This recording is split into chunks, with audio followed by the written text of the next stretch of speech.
Ako ang lamig. Ano ba yan? Meron. Ay!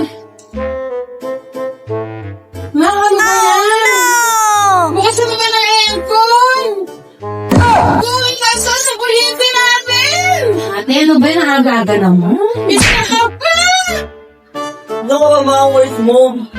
Ay no, may free solar panel tayo. Ay. Tama naman ang pamangkin mo. Nakasulat naman tayo. O sige, patingin ang bill ng kuryente.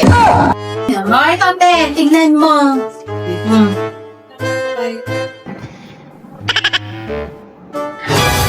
Totoo nga! Talagang totoo. Dahil kay Liora, sulit tipid ang kuryente mo. Dahil meron tayong free solar panel. Kaya ano pang hinihintay nyo? Mag-message ka na at tutulungan namin kayong Magtrabaho!